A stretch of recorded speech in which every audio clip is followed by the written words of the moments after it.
Welcome back மக்கள்ஸ். Chemical ரியாக்ஷன்ல reaction of haloalkane குறிப்பா பாத்தீங்க அப்படின்னா எலிமினேஷன் ரியாக்ஷன் ஆல்ரெடி நம்ம கம்ப்ளீட் பண்ணிட்டோம். அடுத்து வந்து பாத்தீங்கன்னா ரியாக்ஷன் வித் மெட்டல், அதுல Wurtz reaction, Grignard reaction already இதே பிளேலிஸ்ட்ல இருக்கும். இந்த வீடியோ இருக்கிற பிளேலிஸ்ட்ல இருக்கும், அது மறக்காம பாத்துருங்க.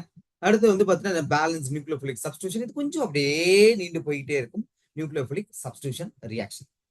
இப்ப நியூக்ளியோஃபிலிக் சப்ஸ்டியூஷன் ரியாக்ஷன் அப்படின்னா எந்த கீழே வந்து ஒரு கொடுத்திருக்கா, ஒரு ரியாக்ஷன் கொடுத்திருக்கா. என்னன்னா அல்கைல் ஹாலைட் இருக்கு, நியூக்ளியோஃபைல் ரியாக்ட் பண்றா, கிடைச்சிருச்சு. நமக்கு ஒரு சின்ன விஷயம் தெரியும், என்ன அப்படின்னா இப்போ ஒரு மாலிகுல் இருக்கு, CH3Cl. நியூக்ளியோபிலிக் சப்ஸ்டியூஷனுக்கு ஒரு சின்ன எக்ஸாம்பிள் நம்ம எடுத்தோம். சரியா? இது நம்ம OH எடுத்தோம்.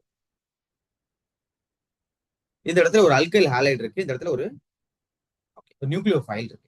இந்த இடத்துல இந்த அல்கைல் குரூப்போட கார்பன் வந்து sp3 ஹைபிரிடைசேஷன். சரி, இப்ப டைபோல் மூமெண்ட் ரெண்டுக்கும் நடுவில் சார்ஜ் செப்பரேட் பண்ணோம்ல, சார்ஜ் செப்பரேஷன் பண்ணோம்னா இப்ப கவனிச்சுன்னா இந்த பாண்ட்ல இருக்க எலக்ட்ரான் பார்ஷியலா குளோரின் பக்கம் நகரும். அப்ப குளோரின் பார்ஷியல் நெகட்டிவ். இவன் இந்த CH3 பார்ஷியலா கெயின் பண்ணோம்னா இது பார்ஷியல் பாசிட்டிவ். இப்ப டூ டிஃபரெண்ட் சார்ஜ் கிரியேட் ஆச்சு. இங்க பாத்தீங்கன்னா OHல பாத்தீங்கன்னா உங்களுக்கு ஒரு நெகட்டிவ் சார்ஜ் இருக்கு. ஓகேவா?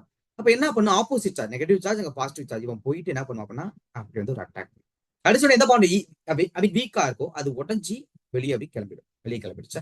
இப்ப இவன்ஸ் ப்ராடக்ட், மேஜர் ப்ராடக்ட் பாத்தீங்கன்னா we got a CH3OH. this one is major product. இப்ப நல்லா கவனிச்சா உள்ள வரவே OH மைனஸ். சரியா? கரெக்டா? உள்ள OH மைனஸ். வெளியே போறவன் யாரு அப்படின்னா that fellow also got a minus charge, Cl minus. அப்ப நல்லா கவனிச்சிங்க அப்படின்னா ஒரு OH மைனஸ் மைனஸ் உள்ள வருது, ஒரு Cl மைனஸ் மைனஸ் வெளியே போகுது. மைனஸ் நியூக்ளியோஃபைல், ஒரு நியூக்ளியஸ் விரும்புற நியூக்ளியஸ் பாசிட்டிவ் சார்ஜ், அப்ப இவன் நெகட்டிவ் சார்ஜ் இருக்கும், நியூக்ளியோஃபைல். அப்ப ஒரு நியூக்ளியோஃபைல் உள்ள வருது, ஒரு நெகட்டிவ் சார்ஜ் வெளியே போகுது. ஏன் அது நியூக்ளியோஃபைல் சொல்ல? ஏன்னா லீவ் ஆகிறான், அதனால லீவிங் குரூப் அப்படின்னு சொல்றான். அப்ப ரெண்டு, ஒரு நெகட்டிவ் சார்ஜ் உள்ள வருது, ஒரு நெகட்டிவ் சார்ஜ் வெளியே போகுது. That's called nucleophilic substitution reaction. வேற ஒன்றும் கிடையாது. சோ இந்த ரியாக்ஷன் சிம்பிளா பார்த்தாச்சு. இப்ப எல்லாமே ஒரே மாதிரி இருக்குமா அப்படின்னா different type of nucleophilic substitution reactions இருக்கு.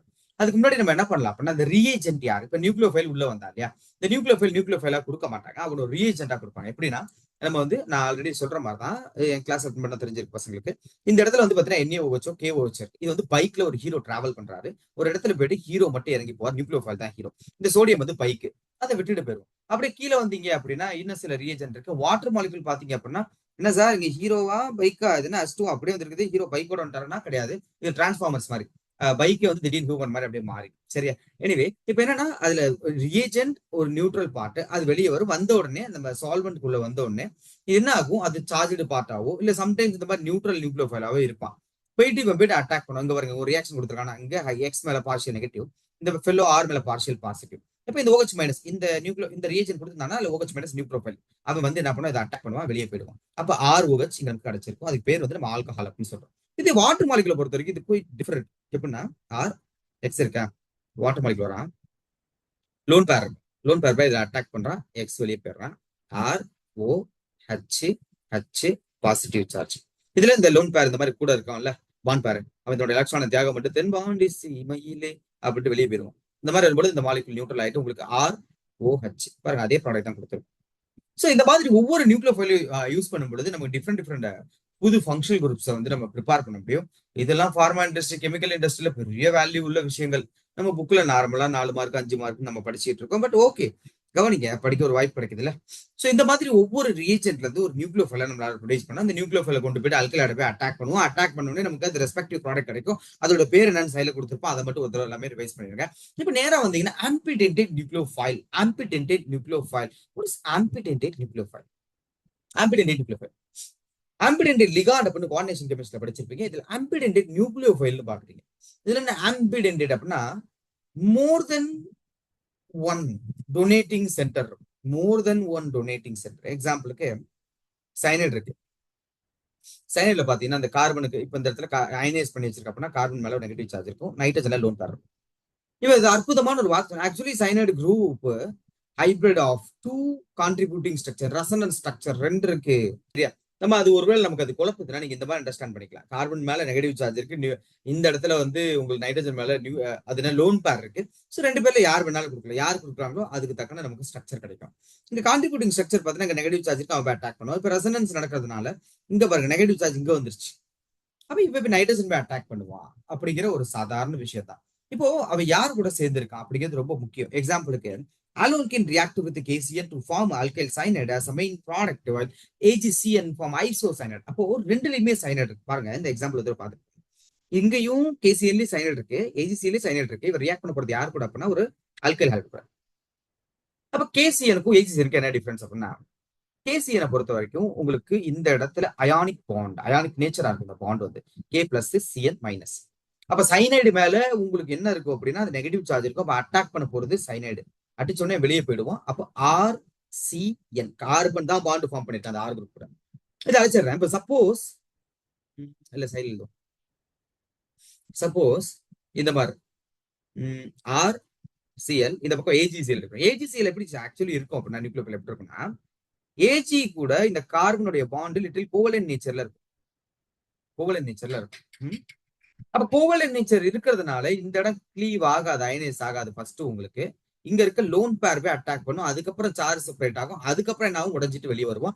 அப்ப R N triple bond C இங்க மைனஸ் 3 பாண்ட் தான் இருக்கு, இங்க பிளஸ் 4 பாண்ட் இருக்கு தேவைக்கு அதிகமா. அப்ப இந்த பிளஸ் மைனஸ் ஒன்னு நியூட்ரலைஸ் பண்ணிக்கும். ஓவரால் சார்ஜ் பார்க்கும் பொழுது NCன்னு கொடுக்கும். ஓகேவா? NC இதான் எங்க விஷயம். வேற இதே மாதிரி NO2லயும் நடக்கும். NO2 எடுத்துக்கும் போது எப்படின்னா KNO2 பொறுத்த வரைக்கும் இப்படிதான் NO2 நீங்க கவனிச்சுங்க. இந்த இடத்துல நெகட்டிவ் சார்ஜ், இவன் பாசிட்டிவ் சார்ஜ், இது அயானிக் நேச்சர். அப்ப அட்டாக் பண்ண போறது இந்த ஆக்சிஜன். அப்போ ஒருவேளை ஆர் கூட அட்டாக் ஆச்சு அப்படின்னா, இப்ப RCl இருக்குன்னு வச்சுக்கோங்களேன், ஆர் போய் அட்டாக் பண்றா அப்படின்னா CL வெளியே போயிருமா. அப்ப நமக்கு என்ன ப்ராடக்ட் கிடைக்கும் ஆக்சுவலி அப்படின்னா இந்த இடத்துல RONO அப்படின்னு எழுதும். RONO அப்படின்னு எழுதும். இப்ப அதுவே வந்து உங்களுக்கு இப்படி இருக்கு, AgNO2 இருக்கு. எப்படி AgNO2 இருக்கு. அதாவது எப்படி இருக்குன்னா AgON டபுள் பாண்ட் O. இந்த பாண்டும் பாத்தீங்கன்னா உங்களுக்கு குயிக் கோவலன்ட் நேச்சர்ல ஷோ பண்ணும். அப்ப என்ன ஆகும் அப்படின்னா இந்த லோன் பேர் போய்ட்டு ஆர் அட்டாக் பண்ணும். அப்ப உங்களுக்கு RNO2 ஃபார்ம் ஆகும். எப்போ இந்த ஏரியா. ஓகேவா? இது ஒரு சின்ன சின்ன ஐடியாக்கள் தான் உங்களுக்கு கொடுத்துட்டு இருக்கேன் மக்களே. இதை மட்டும் கொஞ்சம் கவனமா பார்த்து கொள்ள வேண்டும். ஸோ நைட்ரேட் எப்படிலாம் ஃபார்ம் ஆகும் அப்படிங்கிறத மட்டும், இந்த நைட்ரோ ஆல்கேன் எப்படிலாம் ஃபார்ம் ஆகும்னு பார்த்தோம். இது நம்ம எங்க படிச்சிருப்போம் அப்படின்னா ஆல்ரெடி கோஆர்டினேஷன் கெமிஸ்ட்ரிலையும் நம்ம பார்த்துருக்கோம். சரியா? இப்ப நேரா கடலுக்குள்ள குதிக்கலாம். அது SN2 ரியாக்ஷன் இன்னும் கொஞ்சம் இது அப்படியே நம்ம படகை ஓட்டிக்கிட்டே போனோம்னா then we got a SN1 reaction. Why two different type of nucleophilic substitution reactions? கேட்கணும்னு தோணுதுல, எனக்கும் கேட்கணும்னு தோணுது. எதுக்கு ரெண்டு வச்சுக்கிட்டு, ஒண்ணு இருந்தா ஈஸியா படிச்சுட்டு போயிடலாம். இல்ல ரெண்டு வச்சு பிறகு யாரெல்லாம் படிக்கிறது? அப்போ நேரா உள்ள போயிடுவோம். கவனிங்க. இல்ல SN2 அப்படின்னு என்ன மீனிங்? இல்ல நல்லா கவனிச்சுக்க. Substitution nucleophilic bimolecular. Okay, substitution nucleophilic பைமாலிகுலர்னு ஒரு வார்த்தை சொல்றாங்களே, அப்படின்னா என்னன்னு பார்த்துருவோம். கவனி. இப்ப நல்லா கவனிச்சுன்னா ரேட் ஆஃப் த ரியாக்ஷன் முதல் விஷயம். ரேட் ஆஃப் த ரியாக்ஷன் யாரை பொறுத்து இருக்குன்னா alkyl halide as well as nucleophile.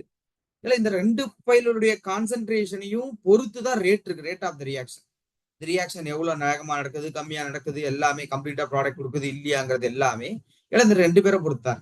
So இது நம்ம என்ன சொல்றோம் அப்படின்னா செகண்ட் ஆர்டர் கைனடிக்ஸை ஃபாலோ பண்ணுது அப்படின்னு சொல்றோம். ஓகேவா? ஃபர்ஸ்ட் விஷயம் என்னன்னா பைமாலிகுலர் ரியாக்ஷன். அதுக்கு meaning rate of the reaction alkyl halide nucleophile ரெண்டு பேரையும் தான் பொறுத்து இருக்கு. அப்போ இது செகண்ட் ஆர்டர் கைனடிக்ஸ் ஃபாலோ பண்ணுதுன்னு சொல்றேன். அப்படியே வரிசையா பாயிண்ட் வருதா? பைமாலிகுலர் ரியாக்ஷன் சொல்றேன், which mean rate of the reaction ரெண்டு பேர்த்த பொறுத்து இருக்கு. அது யார் யாருன்னா அல்கைல் ஹாலைடு நியூக்ளியோஃபைல். இந்த ரெண்டு பேரையும் பொறுத்து இருக்கனால இது செகண்ட் ஆர்டர் ரியாக்ஷன். இல்ல செகண்ட் ஆர்டர் ரியாக்ஷன் ஏன் பேர் வச்சோம்? இவர் ரெண்டு பேரையும் ரேட் ஆஃப் த ரியாக்ஷன் இவர் ரெண்டு பேரையும் பொறுத்து இருக்கனாலதான். இப்ப அடுத்த பாயிண்ட் என்ன அப்படின்னா இது ஒரு சிங்கிள் ஸ்டெப் ரியாக்ஷன்ல. இல்ல நல்லா கவனிச்சுன்னா இதுல இந்த அல்கைல் ஹாலைடு பொறுத்த வரைக்கும் யாரு ஃபேவர் அப்படின்னா பிரைமரி ரொம்ப ஃபேவர். ரெண்டாவது பார்த்தீங்கன்னா செகண்டரி, மூணாவது டெர்சரி. டெர்சரி எல்லாம் போக மாட்டாங்களே, இந்த பிரைமரி செகண்டரி கொஞ்சம் விரும்பி போவான். இப்ப கவனிச்சுன்னா இந்த இடத்துல ஒரு பிரைமரி அல்கைல் ஹாலைடு இருக்குல்ல, இதுல வந்து இந்த கார்பனு கெட்டு பார்ஷியல் நெகட்டிவ், இந்த கார்பனு கெட்டு சாரி இந்த சிஎல் கெட்டு பார்ஷியல் நெகட்டிவ், இந்த கார்பன் கெட்டு பார்ஷியல் பாசிட்டிவ். இந்த மைனஸ் சார்ஜ் வந்து பார்ஷியல் பாசிட்டிவ் அட்டாக் பண்ணுமா? அட்டாக் பண்றச்ச இந்த பையன் வெளியே போவான். இப்ப என்னன்னா இந்த ரெண்டுக்கும் நடுவில் ஒரு டிரான்சிஷன் ஸ்டேட் இருக்கு. எப்படின்னா அங்க வாங்க. அதாவது simultaneously bond making bond braking happening here. Nucleophile உள்ள வந்துகிட்டே இருக்கான். வர வர வர இந்த சிஎல் என்ன ஆகுது, இந்த பாண்ட் உடஞ்சு வெளியே போயிட்டே இருக்கு. மத்ததெல்லாம் ஒரு மாதிரி இப்படி பிளேன் கை வைக்கிற மாதிரி இருக்குல்ல, இந்த மாதிரி வச்சுக்கோங்க. ஒருத்தன் ஃப்ரண்ட்ல இருக்கான், ஒருத்தன் பேக்ல இருக்கான், ஒருத்தன் பிளேன்ல இருக்கான். இது பார்க்க உங்களுக்கு பிளேன் மாதிரி பேப்பர் மாதிரி. இந்த சைடு ரியாக்ஷன் நடக்குது, உள்ள வரான் வெளியே போறான், சைமல்டேனியஸ் நடக்கும். ஸோ என்னாச்சு அப்படின்னா நமக்கு ஒரு ப்ராடக்ட் கிடைச்சிருச்சு. மோஸ்ட்லி இந்த ரியாக்ஷனுக்கு சால்வெண்ட் பாத்தீங்கன்னா உங்களுக்கு சால்வெண்ட் போலார் ஏ புரோட்டிக், போலார் ஏ புரோட்டிக் சால்வெண்ட், போலார் ஏ புரோட்டிக் சால்வெண்ட். அதே மாதிரில நியூக்ளியோஃபைல் ரொம்ப ஸ்ட்ராங்கா இருக்கும், நியூக்ளியோஃபைல் ரொம்ப ரொம்ப ஸ்ட்ராங்கா இருக்கும்.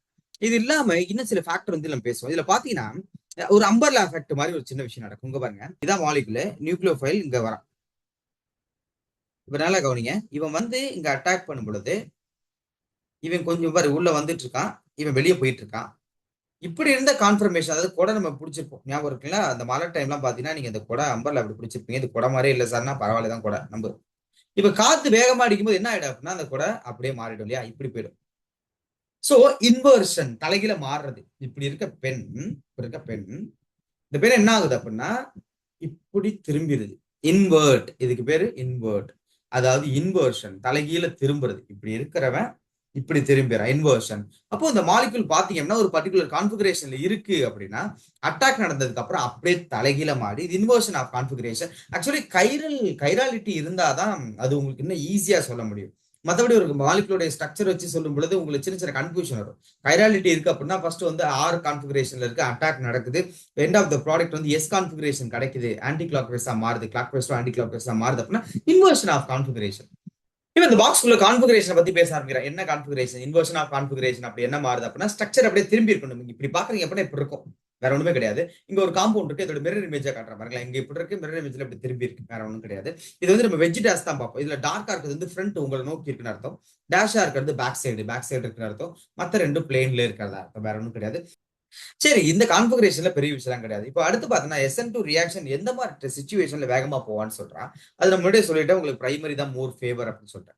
அதுல சில மாலிகுல்ஸ் இந்த மாதிரி இருக்குன்னு வச்சுக்கோங்களேன், கொஞ்சம் டிஸ்டர்பன்ஸ் எல்லாம் இருந்தா அந்த ரியாக்ஷன் கொஞ்சம் ஸ்லோவா தான் போகும். எக்ஸாம்பிளுக்கு இப்படி ஒன்று இருக்கு, இப்படி ஒரு மாலிகுல், இது பிரைமரி தான், இப்படி ஒரு மாலிகுல் இருக்கு. இப்ப கவனிச்சிங்க அப்படின்னா 1 2 3 தேர்ட் பொசிஷன்ல பல்கி குரூப் இருக்கு, 1 2 செகண்ட் பொசிஷன்ல பல்கி குரூப் இருக்கு. அப்ப இந்த இடம் இங்க பல்கினஸ் ஷோ பண்ணும். ஏன்னா இங்க இவன் ஒவ்வொருத்தையும் 3 ஹைட்ரஜன் இருக்குல்ல, அதனால பல்கினஸ் ஷோ பண்றதுனால ரிப்பல்ஷனை கிரியேட் பண்ணும், சரியா? அப்ப அவ்வளவு சீக்கிரமா நியூக்ளியோஃபைல் வந்து இந்த கார்பனை அட்டாக் பண்றது கஷ்டம். இங்க கொஞ்சம் தள்ளி இருக்கிறதுனால ரிப்பல்ஷன் கொஞ்சம் கம்மி தான், ரிப்பல்ஷன் ஃப்ரீ, ஈஸியா வந்து அட்டாக் பண்ணலாம், இவன் தான் ரியாக்டிவிட்டி அதிகம். இதே மாதிரி சின்ன குரூப்பா இருக்கும்போது ரியாக்ஷன் உங்களுக்கு வேகமா போகும், அதுல மட்டும் கவனத்தை வச்சுக்கலாம், வேற எதுலையும் கவனிக்க வேண்டாம். அடுத்து கவனிச்சிங்க அப்படின்னா அடுத்து எஸ் ஜஸ்ட் உங்களுக்கு அந்த ப்ராபபிலிட்டியை காட்டியிருக்கான். எக்ஸாம்பிளுக்கு இப்ப நியூக்ளியோஃபைல் வருது பாருங்க, ஹைட்ரஜன் எல்லாமே குட்டி குட்டியா இருக்கு, அப்ப ஈஸியா அட்டாக் பண்ணலாம். இப்போ ஒரு பல்கி குரூப் வந்துருச்சு அப்படின்னா அட்டாக் வந்து அடுத்த 2 ஹைட்ரஜன் இருக்கு, அவங்க வழியே தான் போக முடியும். 2 பல்கி குரூப் வந்துருச்சு, இப்ப அடுத்து ஒரு ஹைட்ரஜன் தான் இருக்கு, அவங்க பக்கம் தான் போக முடியும். அடுத்து இங்க bulky reaction not possible, reaction நடக்காது. ஸோ இந்த ப்ராபபிலிட்டி ஐடியா சொல்றேன், வேற ஒண்ணுமே கிடையாது. அடுத்து SN1 substitution nucleophilic unimolecular reaction. Uni அப்படின்னா யூனிட்டி, யூனி அப்படின்னா அந்த தனித்துவம் சொல்லுவாங்க, யூனிக்கா இருக்குன்னு சொல்லுவாங்க. அந்த மாதிரி யூனி அப்படின்னா சிங்கிள், தனி ஒரு விஷயத்தை பத்தி பேசுறது. அதாவது SN1 அப்படிங்கிறது முக்கியமான விஷயம் என்ன அப்படின்னா அங்க எப்படி ஆரம்பிச்சோமோ அதே மாதிரி இங்கேயே ஆரம்பிப்போம். ரேட் ஆஃப் த ரியாக்ஷன் யாரை மட்டும் பொறுத்து இருக்கும் அப்படின்னா அல்கைல் ஹாலைடை மட்டும் தான் பொறுத்து இருக்கும். நியூக்ளியோஃபைலுடைய கான்சென்ட்ரேஷன் இண்டிபெண்டா இருக்கும், அது பொறுத்த வரைக்கும் டிபெண்டா தான் இருக்கும். இது வந்து இண்டிபெண்டா இருக்கும், அவனோட கான்சென்ட்ரேஷனை கண்டுக்க மாட்டேன், இவனை மட்டும் தான் பொறுத்து இருக்கும். ஸோ இது ஃபர்ஸ்ட் ஆர்டர் கைனடிக்ஸ் சொல்றோம். யூனிமாலிகுலர் ரியாக்ஷன் ஏன்னா ரேட் ஆஃப் ரியாக்ஷன் மட்டும் தான் பொறுத்து இருக்கும், அதனால இது ஃபர்ஸ்ட் ஆர்டர் ரியாக்ஷன் 3 பாயிண்ட் சொல்றோம் ஒரே இடத்துல. அப்ப அல்கைல் ஹாலைடுடைய ரியாக்டிவிட்டி ஆர்டர் எந்த மாதிரி அல்கைல் ஹாலைடு மோர் ஃபேவரா இருக்கும் அப்படின்னா டெர்சரி, செகண்டரி, பிரைமரி. முக்கியமான விஷயம், எவன் ஒருத்தன் இன்டர்மீடியேட்டை ஸ்டெபிலைஸ் பண்ண முடியுதோ, எக்ஸாம்பிளுக்கு பென்சைல், அல்லைல், அல்ல secondary benzyl, tertiary benzyl, secondary allyl, tertiary allyl, இந்த மாதிரி எவன் ஒருத்தனால தன்னோட இன்டர்மீடியேட்டை ஸ்டெபிலைஸ் பண்ண முடியுதோ அவெல்லாம் இதுல இன்வால்வ் ஆகும். ஏன் சார்? 2 step reaction. அதாவது ஸ்டார்டிங்ல அல்கைல் ஹாலைடு இருக்கும், நியூக்ளியோஃபைலோட கான்சென்ட்ரேஷன் இண்டிபெண்டா அப்ப உள்ள வர மாட்டான். போலார் புரோட்டிக் சால்வெண்ட் பொறுத்த வரைக்கும் போலார் புரோட்டிக், அது என்ன போலார் புரோட்டிக் அப்படின்னா H+ கொடுக்க முடியும், H2O ஒன்னாவது எக்ஸாம்பிள், எத்தனாலும் எடுத்துக்கலாம். இப்ப என்னாச்சு அப்படின்னா சால்வெண்டோட இன்ஃபுளுன்ஸால அந்த ஹாலஜன் வெளியே வரும். எப்படின்னா சால்வெண்ட்டை பொறுத்த வரைக்கும் போலார் புரோட்டிக் அப்படின்னா இந்த மாதிரி சார்ஜ் செப்பரேஷன் இருக்கும், பார்ஷியல் நெகட்டிவ், பார்ஷியல் பாசிட்டிவ். இந்த இடத்துல அல்கைல் ஹாலைடுல பார்ஷியல் நெகட்டிவ், பார்ஷியல் பாசிட்டிவ், அதாவது பாண்ட் எலக்ட்ரான் கிட்டத்தட்ட ஹாலஜன் பக்கத்துல வந்துருச்சு, உடஞ்சிக்கிட்டு வெளியே போற சூழ்நிலையில அந்த ஹாலஜன் இருக்கு. இப்ப சுத்தி வாட்டர் மாலிகுல் என்ன பண்ணும், அதோட பார்ஷியல் பாசிட்டிவ், அந்த பார்ஷியல் நெகட்டிவ் ஹாலஜன் இருக்கு, அதோட பார்ஷியல் நெகட்டிவ் மேல சுத்தி அப்படின்னு சண்டா மாத்திரை வெளியே வந்துரு அப்படின்ட்டு ஃபுல்லா அப்படியே போலரைஸ் பண்ணது பிடிச்சி இழுக்கும். அப்ப ஆல்ரெடி சிஎல் பார்ஷியல் நெகட்டிவா இருக்கா, இவங்க இழுக்கிறதுனால டப்புன்னு கம்ப்ளீட் நெகட்டிவா வெளியே குதிச்சிடும். ஆனா இந்த ஆர் சுத்தமா கவலைப்படாது. ஏன் அப்படின்னா இந்த ஆர் ஃபார்ம் பண்ண போற இன்டர்மீடியேட் எல்லாம் மோர் ஸ்டேபிள். ஏன்னா டெர்சரி மோர் ஃபேவர், ஹைப்பர் கான்ஜுகேஷன் ஸ்ட்ரக்சர் 9 இருக்கும், benzyl resonance structure, allyl resonance structure. So அதனால அவன் ஒரு தள்ளி விட்டுருவான், போடா அப்படின்னு தள்ளி விட்டுருவான் வெளியே. தள்ளி விட்டா வெளியே போயிருவான். அப்ப சிம்பிள் பாயிண்ட் என்ன அப்படின்னா ஒரு இன்டர்மீடியேட் ஃபார்ம் ஆகும். ஏன்னா போற எலக்ட்ரான் எடுத்துட்டு போறதுனால ஒரு கார்போ கேட்டையான் ஃபார்ம் ஆகும்.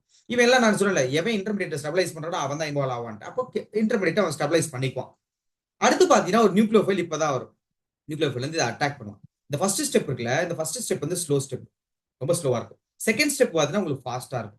ஃபர்ஸ்ட் ஸ்டெப் தான் ரேட் டிட்டர்மைனிங் ஸ்டெப். இதான் ரேட்டை முடிவு பண்ற ஸ்டெப். நல்லா கவனிச்சு ரேட் ஆஃப் ரியாக்ஷன் மட்டும் தான் டிபெண்ட் பண்ணிருக்கும். அதனால தான் பாருங்க இவருக்கு இருக்கிற இடம் மட்டும் தான் நியூக்ளியோஃபைல் பாருங்க இந்த ரேட் டிட்டர்மைனிங் ஸ்டெப்ல வரவே இல்லை, வேற ஒன்றும் கிடையாது. இது ஒரு குட்டியாண்டு அவர் ஐடியா கொடுத்தாச்சு, கீழே ரியாக்ஷன் கொடுத்துருக்கோம். அடுத்து கீழே வந்து அப்படின்னா சால்வெண்ட்டை சொல்லிட்டேன். நியூக்ளியோஃபைல் வீக்கா இருப்பான், நியூக்ளியோஃபைல் வீக்கா இருப்பான். ஒரு ரியாக்ஷன் குட்டியோண்டு கொடுத்துருக்கான், ஒவ்வொரு ஸ்டெப்பா பிரிச்சிருக்கான் பாருங்களேன். முதல்ல உங்களுக்கு என்னாச்சு, இது வந்து ஒரு சிங்கிள் ரியாக்ஷன்ல முடிச்சிட்டான், சிங்கிள் ஸ்டெப்ல முடிச்சிட்டான். கீழே வந்தீங்க அப்படின்னா ஃபர்ஸ்ட் ஸ்டெப் என்ன ஆகுது, கார்போகேட்டையான் ஃபார்ம் ஆகுது. கார்போகேட்டையான் ஃபார்ம் பண்ண டெர்சரி அது ஸ்டெபிலைஸ் பண்ணிக்கும். இப்போ நியூக்ளியோஃபைல் இருந்து அட்டாக் ஆகுது, ப்ராடக்ட் கிடைச்சிருச்சு. இப்படி மல்டிபிள் ஸ்டெப்ல தான் நீங்க எழுதணும். இப்போ அடுத்த விஷயம் பாத்தீங்க அப்படின்னா step 1 is the slowest and reversible. ஏன் அப்படின்னா ரொம்ப மெதுவா அது வெளியே பிரிஞ்சு வரும்ல, பிரிஞ்சு வரவன் திருப்பி அங்கே தான் கேட்டையான் இருக்கு டப்புன்னு உட்காந்தாலும் உட்காரலாம். அதனால ரொம்ப ஸ்லோ. அதே மாதிரி ரிவர்சபிள் ஸ்டெப்பும் கூட. அடுத்து involve the carbon B R bond break for which energy obtain through solvation. Yes, solvation தான் அதை மோட்டிவேட் பண்ணி வெளியே எழுப்பான், வேற ஒண்ணுமே கிடையாது. ஹாலிடேயான மோட்டிவேட் பண்ணி வெளியே எழுப்பான், சால்வெண்ட் தான் மேல சொன்னால அதே லைன் தான் கொடுத்துருக்கான். அடுத்து என்ன கொடுக்கான், rate of the reaction depend only concentration. So நம்ம என்ன சொன்னமோ அதே விஷயங்கள் தான் கீழே கொடுத்துருப்பாங்க. பாத்தீங்களா, SN2 பொறுத்த வரைக்கும் உங்களுக்கு எந்த அளவுக்கு சின்னதா இருக்கும் அந்த ரியாக்ஷன் வேகமா போன single step back side attack பண்ணோன்னு ஹாலஜன் வெளியே போகும். அது SN1 பொறுத்த வரைக்கும் பார்த்தீங்கன்னா டெர்சரி, ஏன்னா இன்டர்மீடியேட் ஸ்டெபிலைஸ் பண்ணணும், அதனால தான் அதை ரியாக்டிவிட்டி ஆர்டர் கொடுத்துருக்கான். இங்க பாத்தீங்க இவெல்லாம் பார்த்தீங்கன்னா ஈஸியா போகும், SN1 போவான், SN2 போவான், பேஸ்ட் ஆன் கண்டிஷன். இப்போ இந்த ரியாக்ஷன்லேயே பார்த்தீங்கன்னா DMF சால்வெண்டா இருந்துச்சு அப்படின்னா ஒரு நியூக்ளியோஃபைல் போட்ட DMF இருந்தா DMF போலார் ஏ புரோட்டிக், அப்போ அது வந்து SN2 இருக்கலாம். இந்த மாதிரி சால்வெண்டை டிபெண்ட் பண்ணி மாறும். அடுத்து என்ன கொடுத்துருக்கான், reactivity following the order. Yes, எந்த அளவுக்கு பல்கியா இருக்கணும் அந்த அளவுக்கு சீக்கிரம் வெளியே ஓடிவிடுவான் லீவிங் குரூப். அப்போ அது ரியாக்ஷன் வேகமா இருக்கும். ஒரு நியூக்ளியோஃபைல் காமனா இருக்கடா, இப்போ அட்டாக் பண்ண போறான் ஆற, அப்போ யார் வந்து பல்கியா இருக்கணும் அந்த பாண்ட் வீக்கா இருக்கும் டப்புன்னு வெளியே போயிடும். அதனால அயோடின் தான் ரியாக்டிவிட்டி அதிகம். ஒரு சின்ன ஐடியா கொடுத்துருக்கான். அடுத்து கீழே வந்தீங்கன்னா இந்த following pairs of halogen compound which would undergo SN2 reaction faster. SN2 reaction நமக்கு நல்லா தெரியும், அது பிரைமரியா இருக்கணும், இது வரை செகண்டரி, அப்போ இவன் தான் வேகமா போவான். அடுத்து இந்த ரெண்டுல SN2 வந்து இது அயோடின், இது குளோரின், ரெண்டுமே பிரைமரி தான். அப்போ குளோரின் வந்து ஸ்ட்ராங்கா இருக்கும், அயோடின் தான் வீக்கா இருக்கும், ஈஸியா வெளியே போயிருவான். அவ்வளவு இந்த மாதிரி கீழே தான் சொல்யூஷன் இருக்குல்ல. ஸோ அடுத்தது வந்து stereochemical aspect of nucleophilic substitution reaction பார்க்க போறோம். அதுல முக்கியமான சில டேர்ம்ஸ் பார்க்க போறீங்க. அது என்ன அப்படின்னா இதை மட்டும் பார்த்துட்டு முடிச்சுக்கலாம். Optical activity, chirality, retention, inversion, racemisation. டக்குன்னு சொல்ற புரிஞ்சுக்கோங்க. இப்போ ஒரு கார்பன் இருக்குன்னு வச்சுக்கோங்களேன், அந்த கார்பனை சுத்தி 4 டிஃப்ரெண்ட் குரூப்ஸ் இருக்கு. 4 டிஃப்ரெண்ட் குரூப்ஸ் இருக்கு. A, B, C ஆல்ரெடி இருக்கு, D, E. 4 டிஃப்ரெண்ட் குரூப் இருக்கு அப்படின்னா இந்த centre carbon chiral. Okay, centre carbon என்ன அப்படின்னா கைரல். 4 டிஃப்ரெண்ட் குரூப் இருக்கு அந்த கார்பனை சுத்தி இருக்குன்னா சென்டர் கார்பன் உங்களுக்கு என்ன அப்படின்னா கைரல். முடிஞ்சிருச்சு. இந்த கைரல் கார்பன் என்ன ஆகும், பிளேன் போலரைஸ்ட் லைட்டை நான் பாஸ் பண்ணும்போது அந்த லைட்டை கிளாக் வைஸாவோ இல்ல ஆன்டி கிளாக் வைஸாவோ ரொட்டேட் பண்றதுக்கான கெப்பாசிட்டி இந்த மாலிகுலுக்கு. எப்போ ஒரு கார்பனை சுத்தி 4 டிஃப்ரெண்ட் குரூப்ஸ் இருக்கணும், அப்படி இருக்கிறவன் நான் பாஸ் பண்ற பிளேன் போலரைஸ்ட் லைட்டை கிளாக் வைஸாவோ இல்ல ஆன்டி கிளாக் வைஸாவோ ரொட்டேட் பண்ற கெப்பாசிட்டி உள்ளார். இந்த மாதிரி ஆட்கள் ரியாக்ஷனுக்குள்ள இன்வால்வ் ஆகும் பொழுது கிடைக்கிற ப்ராடக்ட் உடைய ஆப்டிக்கல் ஆக்டிவிட்டியை ரிட்டன்ஷன், இன்வர்ஷன், ரெசமைசேஷன் சொல்லுவோம். அதுல மோஸ்ட்லி SN1ல உங்களுக்கு ரெசமைசேஷன் வந்துடும். அடுத்து ரிட்டன்ஷன், இன்வர்ஷன் உங்களுக்கு SN2ல வந்துடும். அதுலயும் குறிப்பா கவனிச்சுன்னா இன்வர்ஷன் கைரல் சென்டர்ல அட்டாக் நடக்கும் பொழுது, கைரல் சென்டர்ல அட்டாக் நடக்கும் பொழுது உங்களுக்கு இன்வர்ஷன் ஆஃப் கான்ஃபிகரேஷன், ஸ்டார்டிங்ல இருக்க கான்ஃபிகரேஷன் ப்ராடக்ட்ல அப்படியே மாறிடுது. ரிட்டன்ஷனை பொறுத்த வரைக்கும் அந்த மாலிகுல் ஆப்டிக்கல் ஆக்டிவ் தான், ஆனா அட்டாக் உங்களுக்கு கைரல் சென்டர்ல நடக்காது. அட்டாக் கைரல் சென்டர்ல நடக்கும். இப்போ இது கைரல் கார்பன் அப்படின்னா இவனுக்கு அடுத்த கார்பன்ல தான் ரியாக்ஷன் நடக்கும். அப்போ எந்த வகையிலுமே உங்களுக்கு கான்ஃபிகரேஷன் மாறாது. ஸ்டார்டிங் R இருந்துச்சுன்னா கான்ஃபிகரேஷன் கிளாக் வைஸ் இருந்துச்சுன்னா எண்ட் ஆஃப் ஏரியாவிலையும் உங்களுக்கு கிளாக் வைஸ் தான் இருக்கும். வேற ஒன்றும் சிம்பிள். இதுதான் வந்து அந்த இடத்துல SN1 SN2ல நீங்க அப்ளை பண்ண வேண்டிய விஷயம். இப்போ நான் சொன்னது தனியா எடுத்து எழுதிக்கங்க. இதுல இன்னும் கொஞ்சம் ரியாக்ஷன்ஸ் இருக்கு, இதை நம்ம நெக்ஸ்ட் பார்ட் 2 பார்க்கலாம் இன்னொரு வீடியோல. முக்கியமான விஷயம் ரெசமைசேஷனை பொறுத்த வரைக்கும் நெட் அந்த ஆப்டிகல் ஆக்டிவிட்டி நமக்கு ஜீரோவா தான் இருக்கும். ஏன்னா ரெசமைசேஷன் பொறுத்த வரைக்கும் எஸ்எம் நடக்கும்னு சொன்னோம் இல்லைங்களா? இதுல என்ன பண்ணும் அப்படின்னா 50% வந்து ஆர், அதாவது ஆர் அப்படிங்கிறது அப்படின்னா டி டெக்ஸ்டோ ரொட்டேட்டரி, இல்லைன்னா பிளஸ்ன்னு மென்ஷன் பண்ணுவோம். அப்புறம் பிளஸ் 50% எஸ், அதாவது லிவோ ரொட்டேட்டரி, இதை இல்லைன்னா மைனஸ்ன்னு மென்ஷன் பண்ணுவோம். இது நம்ம மென்ஷன் பண்றது ஓகேவா? இது ரெண்டுமே இருக்கும். அப்போ ஒருத்தனோட ரொட்டேட்டரியை இன்னொருத்த வந்து என்ன பண்ணிடுவோம் அப்படின்னா அந்த ரொட்டேஷனை இன்னொருத்த கேன்சல் பண்ணிடுவோம். இது நம்ம எதுல ஃபேஸ் பண்ணுவோம்? ரெசமைசேஷன்ல ஃபேஸ் பண்ணுவோம். இன்னும் இந்த எக்ஸாம்பிள்ஸ் அண்ட் ஆப்டிகல் ஆக்டிவிட்டிலாம் பின்னாடி நமக்கு வீடியோஸ் இருக்கு. எனான்சியோமரிக் பேர்லாம் பார்க்கணும். அதெல்லாம் நம்ம அடுத்தடுத்து பார்க்கலாம். இன்னைக்கு வீடியோ இதோட முடிச்சுக்கோம். Thank you so much. Bye by.